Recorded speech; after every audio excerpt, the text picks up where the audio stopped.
We are back. This is the FloTrack podcast. It's Friday afternoon here in the United States. Thanks everybody for joining. I'm Kevin. He is Gordon. The email address, flotrackpodcast@gmail.com. You can subscribe to the podcast on our YouTube channel, FloTrack Podcast. This is the Brussels recap pod, aka Gordon finally got something right and needed a tweet about it. Welcome everybody. Hey, Diamond League regular season is officially complete. We now just have the Diamond League finals, which will be next week. I guess, when are they? Next weekend. September 8th and 9th in Zurich, in Germany. It's been a good regular season of elite running. We still have some continental tours, especially a bunch live on Flow. We have five different continental tours live on Flow. So that should be exciting. But we're here to talk about what happened in Brussels, kind of finalizing the fields for the Zurich finals. And I kind of have a few takes on what we saw transpire and what the fields we're going to get now that everything is kind of buttoned up, ready to go for the final Diamond League. Yeah, it looks like Wednesday, Thursday, 2 days in Zurich next week. The Wednesday session, some field events, and then they're doing that 5,000 not on the normal track. And then the Thursday is just going to be a whole bunch of events because it's way more than a normal Diamond League because you're having to do both genders and all the Diamond League events. So it's going to be action packed there on Thursday. Yeah, why don't we start first with the 200, which was headlining this meet, even though it did not necessarily have the fastest woman in the world in Elaine Thompson-Herah. It still had a good field, as we talked about in the preview show. You still had Christina Mboma, Sharika Jackson, Dean Asher-Smith, and of course, Kerley Richardson. And as we expected, it came down to a battle between Mboma and Jackson, Gordon, with Mboma doing her patented final 100, final 75, huge push at the end to catch Jackson and win in 21:84 to Jackson's 21:95. Kind of went to form, the form that you had. Credit to you for getting that top, the top four, really. Not just the top one, I was going to say, but for nailing this prediction. Yeah, watching Christine run is always an entertaining venture. It goes way back when she had that viral 200-meter run where the most incredible kick we've ever seen in a 200. We didn't know that 200 meters have kicks.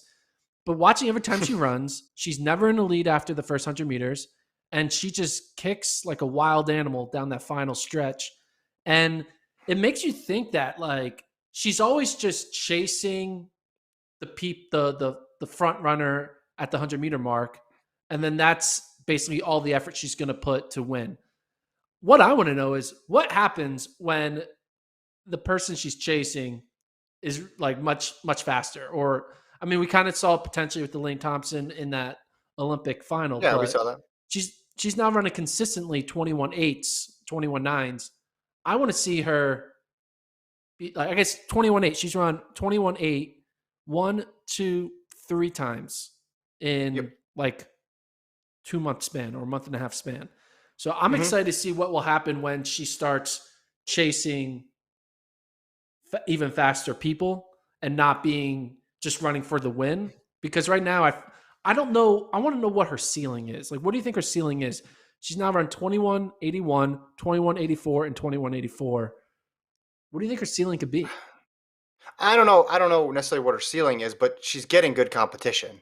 Let's be clear. Yeah. When she was running 21.8, she was chasing a 21.5 woman, and then she was running down Gabby Thomas in that race, who had run 21.6. In this race, she's going against Sharika Jackson, who's run really fast as well too. She's competing in the right era, not necessarily to win, but to employ this strategy to do the exact thing that you're talking about, where you have people that you're gunning for in that last 100. The main thing is age and relative inexperience. She's so young. She's still new at this. I think the improvement is going to come less from having people to chase, although that seems to be a given just with how good this era is, and more just the experience. And then if we get another year where Thompson-Herah is running like we know she's capable of, so she's putting the marker down at 21.5, then we're going to see. I just wonder if she can she minimize that gap, that first 100. You know who it reminds me of to a certain extent is men's side of things, NCAA.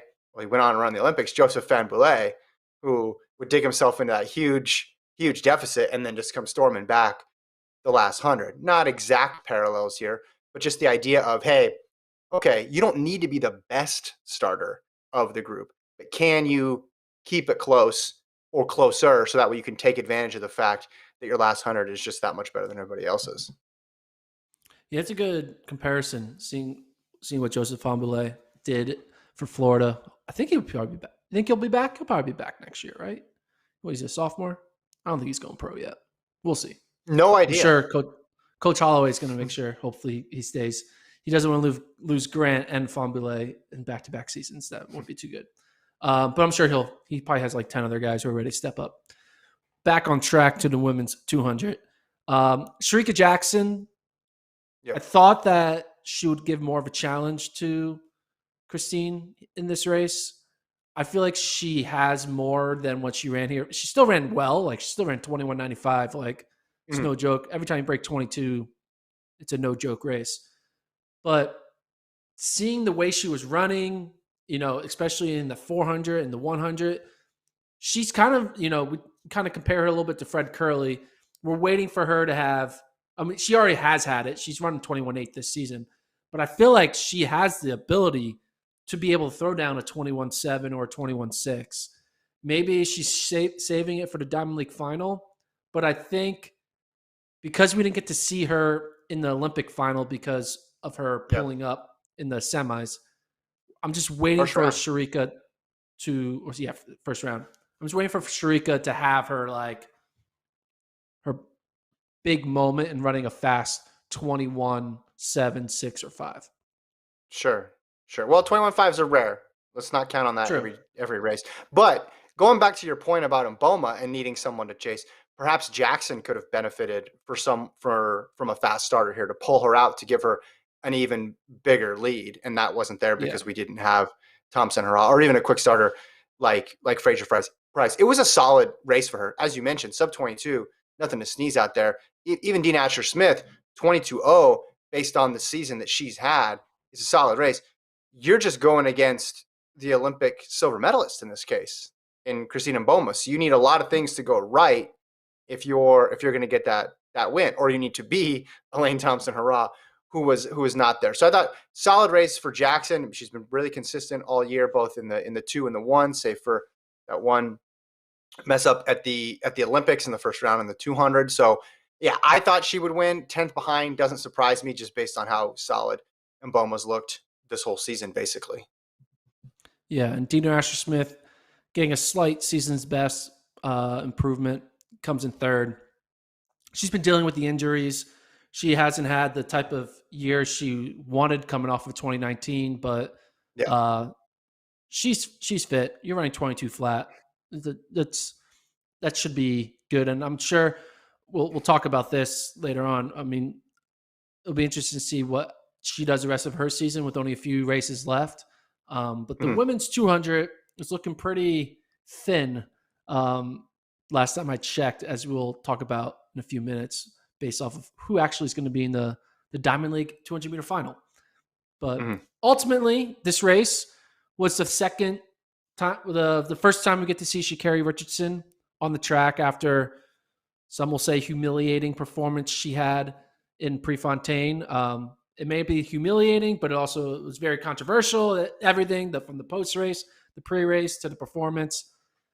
When Kerley Richardson runs track and field, people watch. People watched here. She gets fourth. I thought she would get fourth. I predicted she would get fourth. But let's go through a little timeline for Kerley. So after she finished ninth in pre and had the crazy post-race interview, she did eventually tweet, the only way from ninth is up. And she kind of held on to that mantra. As if we kind of, on the start line, she put up 9 fingers to say, hey, this is my new brand. The only way up is ninth. Really, what she was showing was, I'm going to finish fourth and giving you a high five at the same time. That's what she was doing. It was like fourth place, high five, right? So that's what she was really predicting, not ninth from pre. She was all over her, Instagram doing a thing. After she finished ninth, she tweeted out feeling delicious, which I don't know what that means. That the Wait, feeling was of that being delicious. today? This is Or was today. that? I Oh, don't that know. was. How You does said one 9. feel? How does one feel Listen, delicious? you skipped a And key you could part on the timeline of today, which is those of us who listened to the Drake album, the release at midnight, Sha'Carri got name checked on the Drake album. So all that happened within this 24-hour span as well, too. That's pretty big. First name basis now that for is true. people. I woke So up and she was trending on Twitter, and I said, "Oh no, oh no, oh no, oh no, what happened? What happened? What happened? What happened?" It was right there in that right column on Twitter. And then I clicked on it, and it's just because Drake mentioned her in his album that went up at midnight last night. We'll have to have think about Justin Knight, the this. foremost Drake fan of anybody in the track and field world, come on and give an evaluation of the album. I just thought it was just interesting. She's first name basis now because he said Sha'Carri in the song. She's Everybody in the knows who he's talking same about. category now as Jay-Z. Jay-Z was on both the Kanye album and the Drake album. People making a joke about that. And now Sha'Carri can be like, hey, I'm name dropped by Drake, but I'm also in Kanye promotional for headphones or Mm-hmm. whatever. And that whole thing. Who else can finish fourth in a Diamond League and at the same day be like in the relevancy of Drake and Kanye? I mean, I knew she was going to finish fourth. This tweet, someone tweeted this out. I don't know who did it, but someone who owns the Jeez, FloTrack Twitter password stop. tweeted out Gordon's prediction of finishing fourth. But regardless of all the outside noise of her Prefontaine, the ban, all this stuff, this is what we thought. You thought she'd get third or fourth. She ran 22:45, so she was very far away from the other elite athletes. What is your kind of read on Sha'Carri as the athlete, the 200 meter, 100 meter runner, now going forward? Now that the Prefontaine race is done, now her Mm-hmm. next latest race is 22:45. Mm-hmm. Well, she did say the only way she has to go is up from ninth, which was true. Like this was a better race objectively than what happened at the Prefontaine Classic. I think we tend to lump the 1 and 2 together for.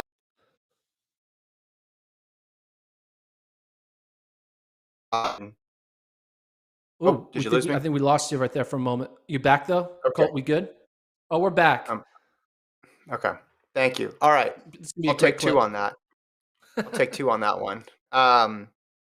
Yeah. So she's always been stronger in the 1 than the 2, as I mentioned before. I think we are looking at that gap that she had mid-season and glossing over that. And it wasn't a planned gap in the mid-season, and it was 2 months off essentially. So I don't think we can read too much into what's happening in these post-Olympic meets. Basically, I think she's going to come back next year. I think she's going to be fine. I think in the 100 she's going to be better. This was not a disaster, but this was also not early season Sha'Carri as well. But I also don't think early season Sha'Carri just disappeared all of a sudden. That's not. There's no reason to think that. Clearly, there should be all the travel, training, everything is not in line to where it was in the beginning of the season. Why would it be? I think if she had run, say she had switched places with Asher Smith, ran 22-0, right, and was a 10th back of Jackson, it wouldn't have got the publicity of, oh my gosh, she carries back, she got the win, but that would have been a huge result. As it stands now, 22 mid, not a great result, but again, she's out there still just competing, which I think at this point in the season is good enough because there's nothing she could do in this part of the season that would make up for not being able to run at the Olympics anyway. So healthy, move on.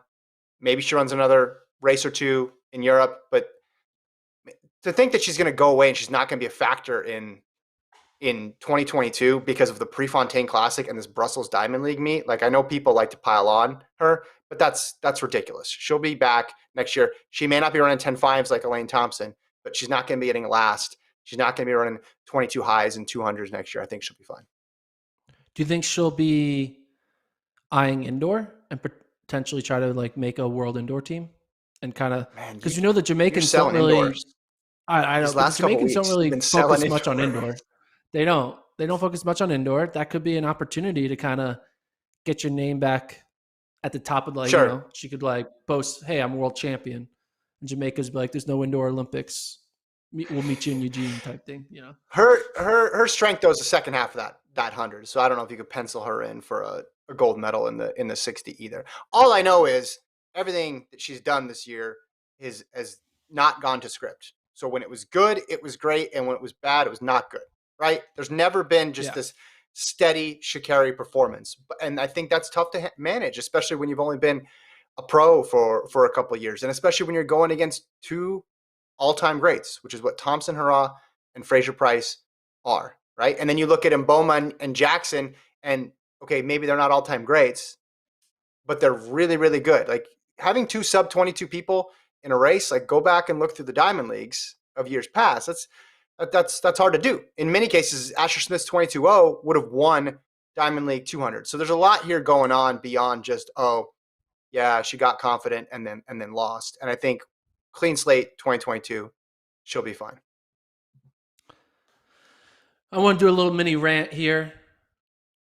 Kind of goes back to my overarching view of the state of our sport and track and field. You know, a lot of athletes and fans were tweeting out, hey, make sure you keep track, pay attention to our sport when it's not the Olympics. You know, hey, just so you know, we also have Diamond Leagues or we also have World Championships. We'll love to see that energy then. And I think I now have visual proof that what World Athletics solution to making our sport relevant is not working. Their idea of keeping the sport relevant, obviously, is having the Olympics, having World Championships. And they do a great job at being very popular, and all the athletes are all in to try to win world titles and Olympic titles. But the way they try to keep ourselves relevant is having a pro circuit, aka the Diamond League. We have all these regular season Diamond Leagues. We're going to have a Diamond League final. We're going to crown a Diamond League champion. We're going to say the Diamond League champion has a bye to the World Championships. We're putting all of our eggs in the Diamond League structure.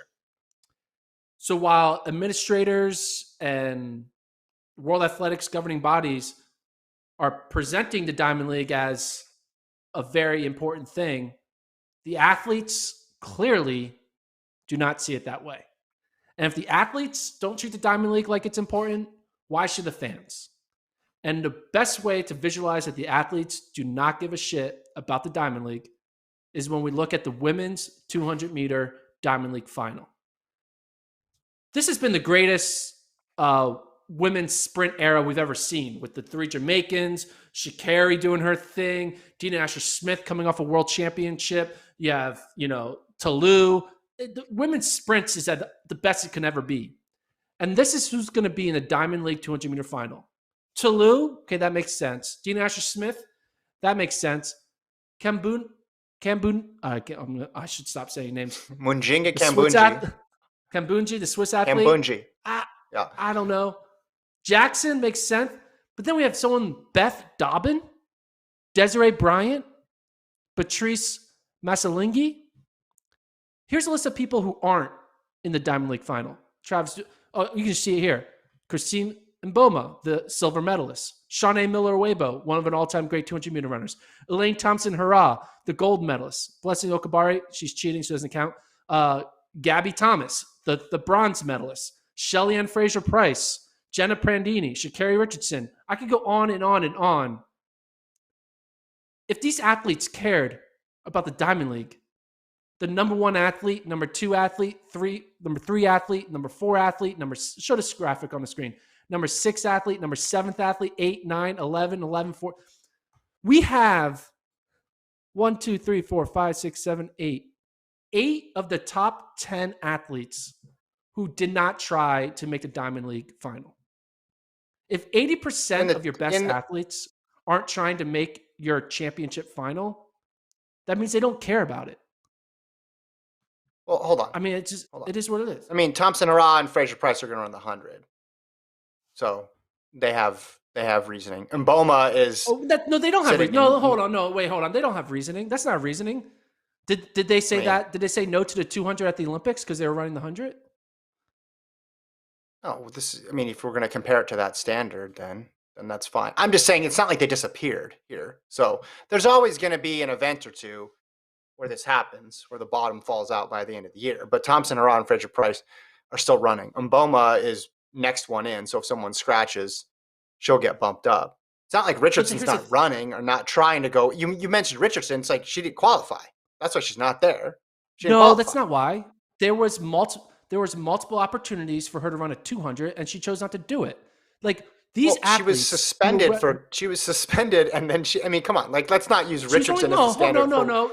How many for Diamond why the Leagues? How many 200s. Diamond League? How many Diamond League 200s was Sha'Carri Richardson suspended from competing in? Right. None. But what I'm None. saying is that's not the best standard to use when judging this event. I'm not saying it's star studded No, by any means, but the standard is someone named I spelled her name wrong in this graphic. Beth Dobbin, who's the hey, 52nd fastest 200-meter runner in the world, finds a way to get in because all the best athletes are like, nah, I don't want to do the 200 in this city. I don't want but what, to do the 200 in that city. I'm all focused on something else. And that results in 8 of the best 10 athletes not in the final because those 8 athletes did not prioritize running the Diamond League circuit. They didn't prioritize it because it's not important to them. They prioritize why running their is national. this new? Is this new to you? Why I don't get why is this new to No, it's you? not new to you. It's something The that we keep. athletes skip. We can. But No, I'm saying it's just why are we going to but act like like it's you. important if this happens? We shouldn't act I like mean, it's important. Marcel Jacobs hasn't run since the Olympics. Fastest man in the Yeah. world, right? And he called it a day. I think that is probably a bigger issue than like Fraser Price and Thompson are still running, but not running this one specific race. I think it's a combination of things. I think you're right Well, on one that's hand. It's another just they don't. reason. Yeah. But the prize money is not enough of an incentive. Clearly, the buy is not enough of an incentive, especially if you're at a non like if you're not from Jamaica, U.S., Kenya, Ethiopia, in a country where you're going to put 3 superstars. You could even say Great Britain in certain events. The buy is not enough of an incentive. The money, like I said, is not enough of an incentive. You throw in the fact that it's post Olympics, and then this is what you get. But you look at the 100, you look at the 400. It's obviously missing some names, but it's stronger. It's stronger. It's not as bad as this one. You're right. The bottom fell out or is falling out on this one. But if Mboma gets in, right, then you have at least 2 of the top. Well, and with Asher Smith, if you're going to say that she's a top 5 200-meter runner in the world, then you have 3 of the top 5. Yeah, you're missing the star power there with Thompson or on Fraser Price. I'm not arguing with you on that. All I'm saying is this just seems to be the standard because those incentives are not strong enough to get the athletes to compete Yeah. all the time. I just know this isn't a problem in tennis, and it's not a problem in golf. They show up for their regular season. Yeah. So I don't know. I just want to. But I'm saying you It's just can't frustrating. yeah. Thompson, Hurrah, and Fraser Price have shown up this year, though. Again, may not be 100% attendance, but I think if you took the average or the expected amount of times that they would compete against each other, I think they've put it out there several times. Maybe not Yeah, enough I mean, because we always want to see more. That's the problem. You always want to see more. But let's just simplify this a bit. Are we going to see Warholm versus Benjamin in the 400-meter hurdles? Let's not talk about top 8. Let's just talk about the yeah, matchups that we want to see. no, Are we going to see Warholm? And are we going to see Muhammad versus McLaughlin in the no, 400-meter hurdles? Right. nope. So We see Stephen those are Gardner in the 400. No. right, right. We Are we going to might see Grant see Holloway in the 110 hurdles? No. right. We see Paul Chelimo in the 5K? No. We're going to see a And lot of those. you bump Paul Chelimo way up there. That was just like Well, he's an Olympic medalist. we were like Warholm, McLaughlin, Holloway, and like Paul Chelimo. Are we going to see him or not? What's up? I think Jakob's done for the year too. I think he said so. You're right in terms Jacob's of not the doing the depth. Diamond League final? I don't think. Well, I know he pulled out of Brussels. I saw some article about how him and Warholm were both pulling out of Brussels. Maybe he will do the Diamond League final. I'll check on that to make sure. But I mean, Safana Hassan's still running, right? She's still running. But would we blame her if she didn't run the Diamond League final? No, because she doesn't need it. She's the prize money is not enough of an incentive, and again, and she doesn't need the buy. But my point is, aside from the 8 who are going to make this Diamond League final, you can just look at forget the top 8 fields, just who are the matchups we want to see right now. And we're not going to get them in. Like, I would love to see Jacobs run again in the men's 100. Wouldn't you? Yeah. 100%. And we haven't And seen I it all. know we would have saw Jacobs running against the best if we had a dime only if we only had basically the four major system. But I've been talking about that forever. It's just like this idea that like we're going to create this Diamond League circuit and there's this point system and people are going to care about where they are ranked in the point system. If the athletes don't care, why are we Mm-hmm. doing it? We're creating a Mm-hmm. we're creating a system that no one cares about. Like basketball players care about if they're six, if they're top eight or not top eight because they want to make the playoffs and they want to win Mm-hmm. NBA titles. That's why they have standings, and everyone knows the standings matter. But in this situation, the Diamond League standings just don't matter because the best Mm-hmm. athletes don't care where they fall. Like, oh, I'm not in. Okay, whatever. You know? Mm-hmm. And it's Well, just another track meet. But like, we need to stop making the Diamond League just another track meet. And in order to make it not another track meet, you need to find a way to make the being the best in the Diamond League equivalent to being a world champion. And we're not doing that. because when And is the season over? Is it the Olympics? This is the Diamond League. Because you're talking about regular season. Like, what is it this year? It's a valid question. well, Everybody would say I mean, the pinnacle is the pinnacle is the Olympics. Now we're into this weird all-star game section of the season. I mean, if you were like the track commissioner, right? I think this would be the Gordon Mack plan, if I'm guessing. I can tell you Basically, what. you take the Olymp. Well, I know this should probably be the Kevin plan, but I'm gonna give this one to you for free because listen, you predicted that women's 200 third place finish when nobody thought you could. Now, no one would go for this plan. I'm just put that aside, but just say track had 100% collaboration amongst meet directors. The Gordon plan would be pool all that money from all those post Olympic diamond meets, put it into one meet, do it 3 weeks after the Olympics, where you get every single person from the Olympic final essentially back to race again as a Diamond League final. That's what you would do. No, I wouldn't do that. I would Dang take it. all the money and I put it into three meets. And one of the meets will be held in February, one of the meets will be held in April, and one of the Let's meets will second. be held in February's October. over. That's too much money. I'm talking. You don't have enough money to do No, it's that. not. It's Now, not too much money. This it's my hypothetical. I'm drawing the line right there. You don't have that much money. You have a lot of money, but not that much money. Sorry. no, Budget no, no, denied. no, no, no. The season starts in February, and the season basically you have a major in February, a major in the spring, a major in the summer, which is the Olympics every 4 years, and when it's not the Olympics, it's the World Championship, and then a major in early fall. And you tie I know, but it that's to the it's too That's what much you need. You restructuring. need to It's not gonna happen. restructure. That's too much. Get rid of. No, No, it's not. You have it's it not in. gonna You know happen. where you do it. You do it in Tokyo in February. You tie it to the Tokyo Marathon. You do it in London in April, and you tie it to the London Marathon. You do it at whatever the circular rotation of wherever World Championships or Olympics in the summer, and then you do it in Berlin with the Berlin Marathon. Boom, Yeah, but and then you just I mean, go. that's much too. I'm not disagreeing with it, but I'm saying that's way too much upheaval. Mine is upheaval, but it's a minimal level of upheaval to where you can see it actually happen. Where it's like, why Think why prolong the inevitable of all these meets where you have 3 stars at this one and 2 stars at that one and 5 stars over here? Just get them all together. Let's just do one more showcase post Olympics. Put all the money and prestige into it, which is what Zurich is supposed to be. But by the time we get to it, I think we've lost a lot of people along the way. And I like qualifying for it, but you see the downside of that as well too. We got to keep moving though here. We got to keep going okay. because we got other races to talk about. Men's Tell 100. you, man. Your Men's opinion. 100. Men's 100. Fred Fred Kerley, Kerley 994. has Fred Kerley has officially, in my opinion, I mean, he's already been doing this, but he has now passed a consistency test, where day in and day out, when Fred Kerley steps on the track against the best of the best, he's going to finish no worse than third, and he's going to be able to beat the best of the best. And him beating here Bromell in this race, I thought just showed the consistency. You have a bunch of 9.8 guys.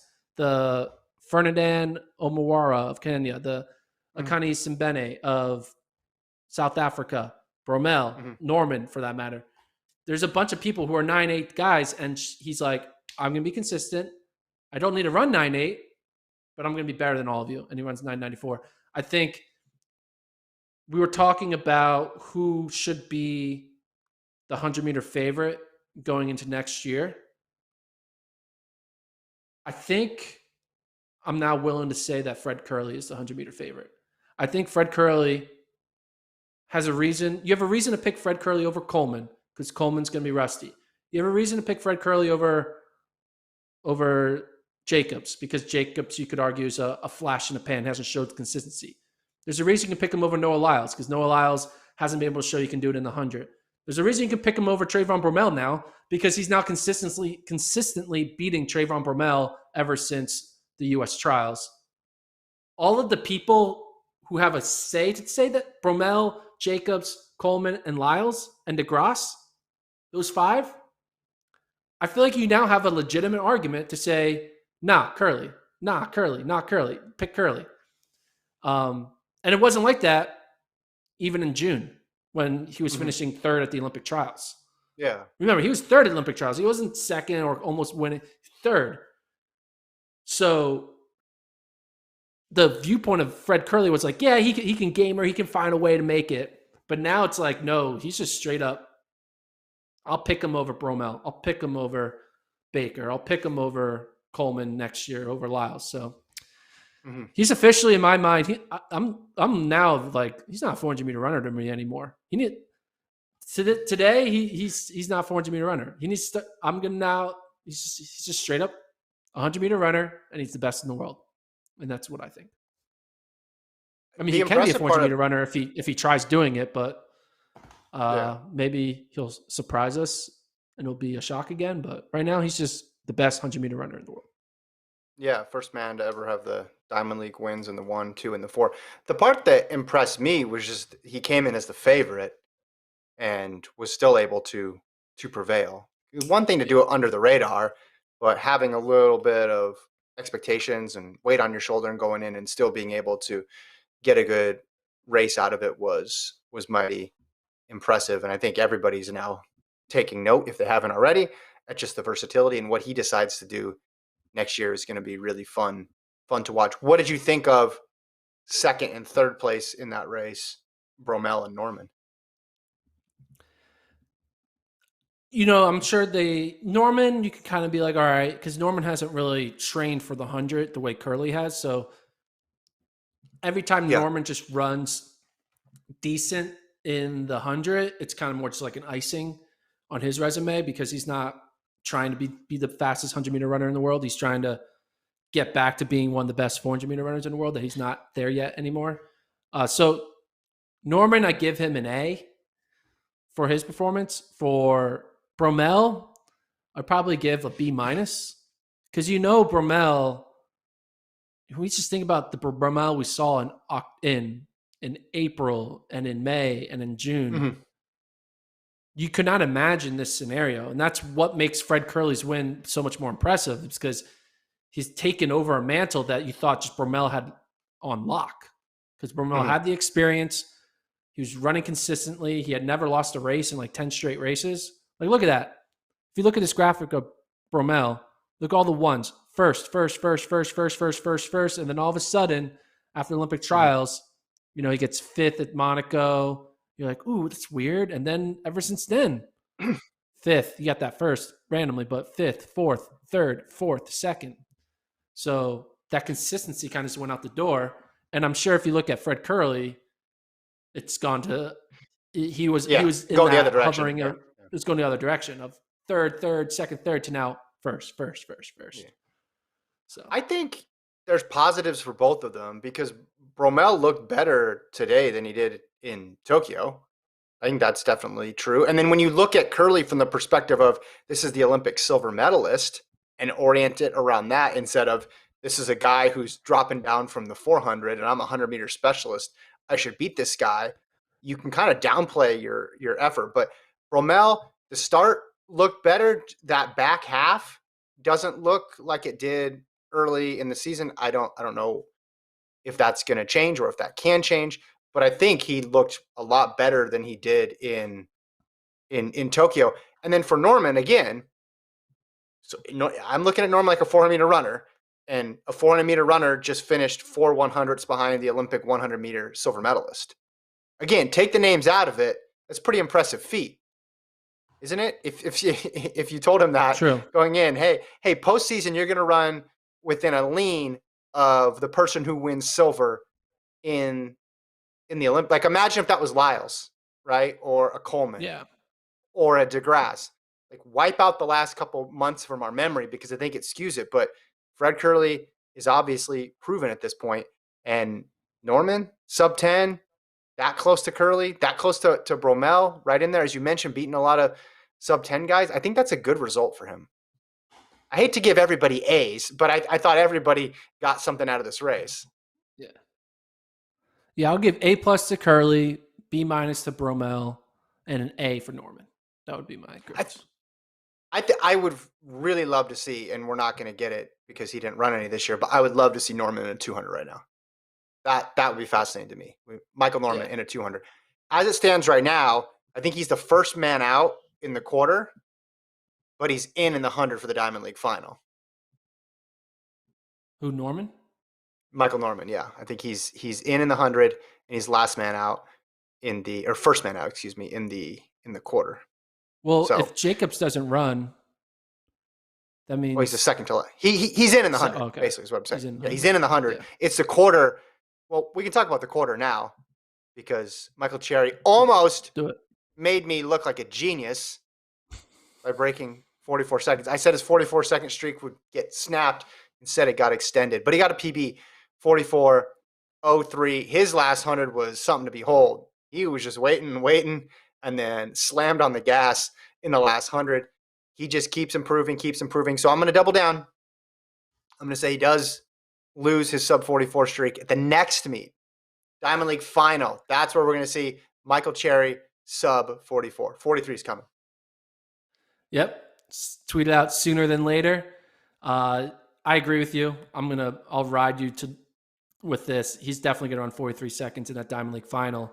And with no Steven Gardner, you got to think that he could win. Mm-hmm. And if he wins, all the 400-meter runners in the U.S. celebrate because he gets taken off of the list of people you have to beat at the U.S. championships in 2022. Mm-hmm. Because if you were to win a Diamond League, he gets a bye. And if you're running 44:03, he's fit. He looks like he's just warm. Like he's getting ready for one last big punch in that Diamond League final. So I think he's going to run like 43.7, I bet. 43.7, 43.8 in that Diamond League final, I bet. Okay.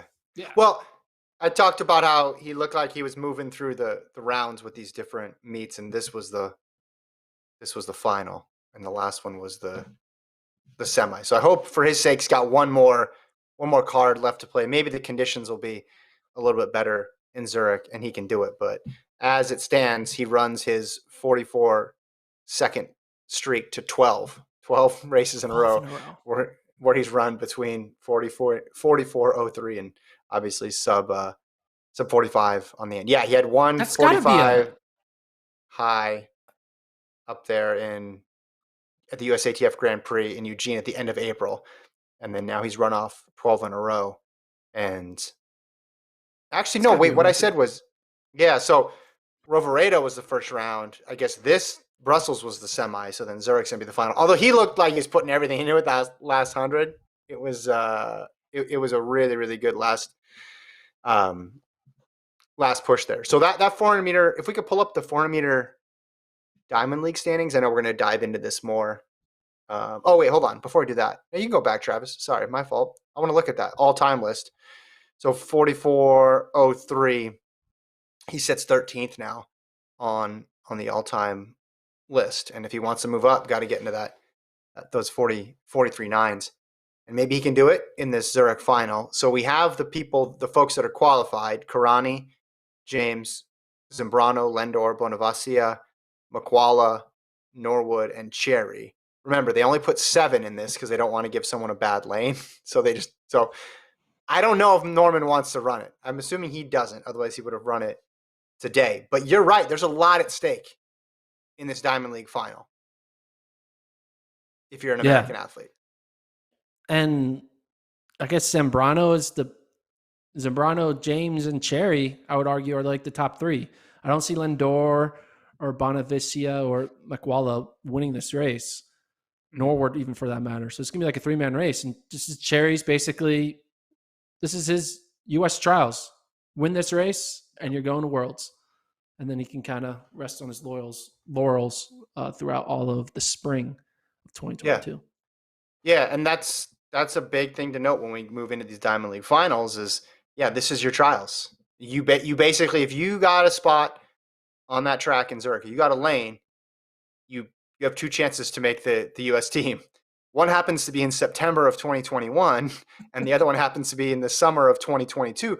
But you just did the math, right? I mean, yeah, he's got to win and not get third, but if you're looking at the people who could beat him, I mean, he looked good against Karani today. I'm never going to count out Karani. He's had a phenomenal career, continues to run really well. And Zambrano's solid, but Cherry's in the mix. So that making that team and all the bonuses that come with it and all the advantages of being able to plan your season accordingly are going to be on the line there. I would be interested if Norman did squeak in, if he would try to do it for that exact reason, because he can't. The 100-meter Diamond League champion isn't going to get anything, really. I mean, they'll get money and fist pounds, but they don't get but a high five. Yeah, exactly. But they're not going to get anything because Coleman already has that bye. Whereas 400, it's a complete game changer. But since he hasn't been running it and he's going to have to wait for a scratch, he'll probably get a bad lane. Maybe he just sticks with the 100 and says, "Listen, I got to be able to get top 3 next year in the trials."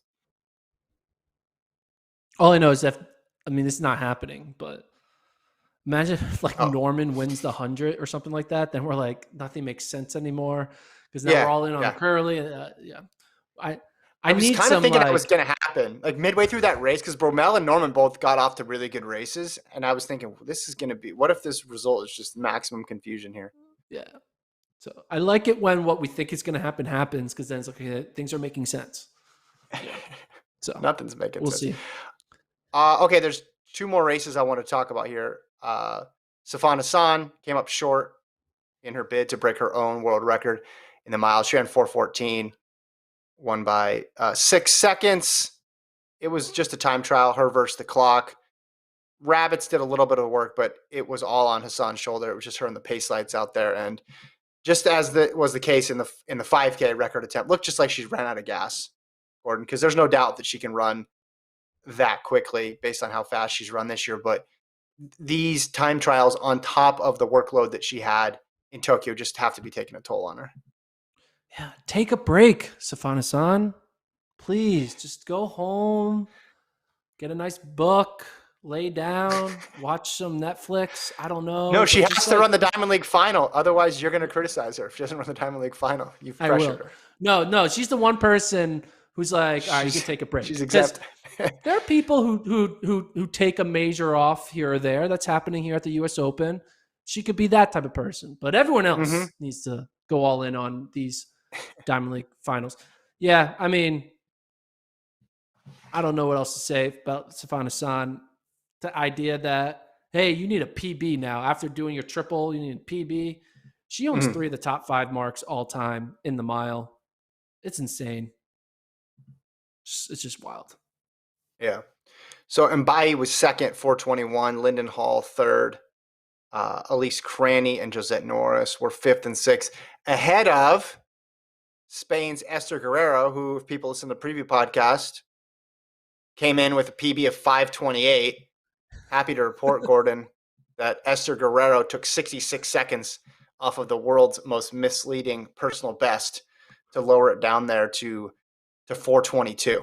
So, again, Hassan will get the headlines, but Esther Guerrero, solid work getting that PB. Keep it moving here.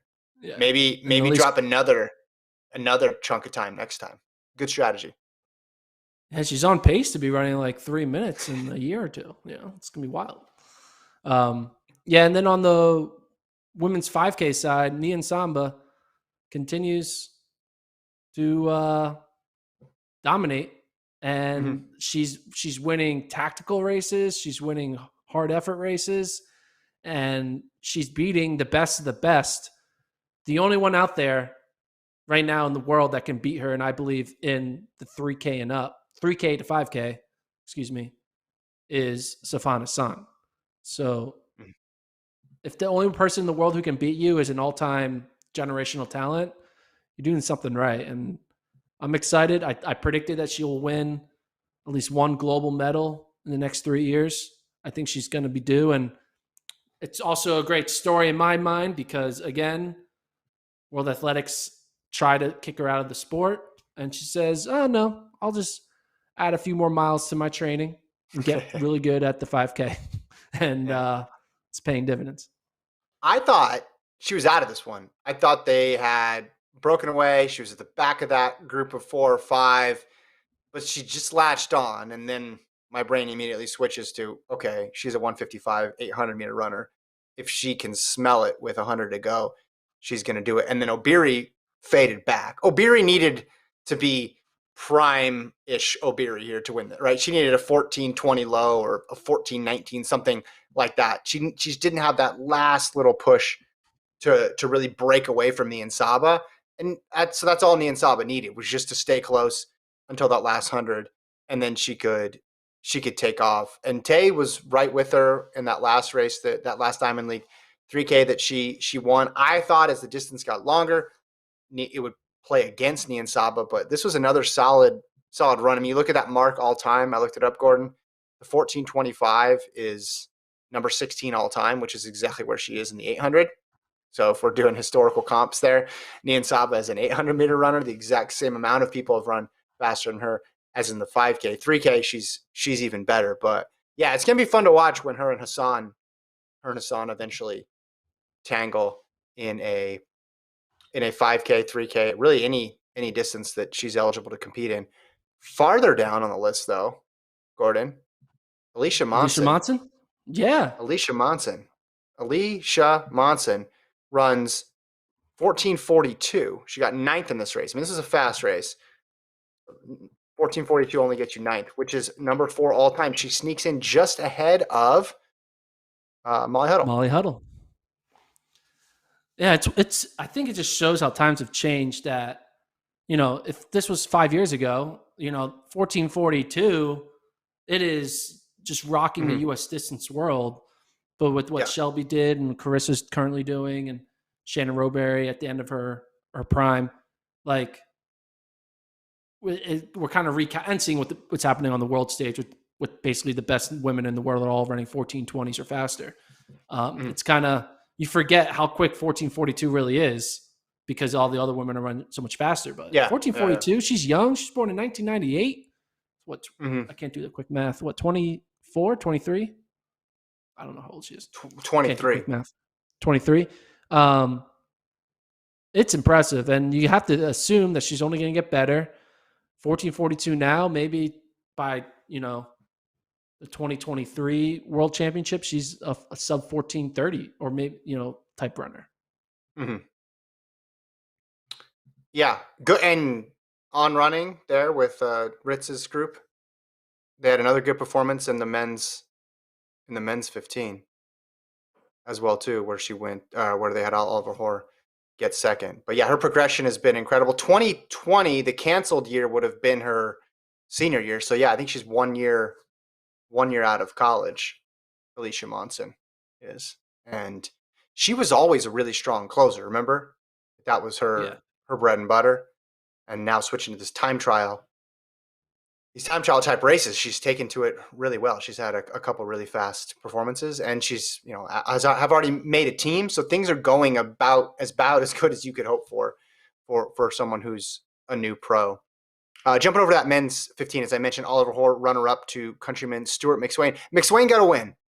Gordon. Yes. McSwain. McSwain, I think it was got a win.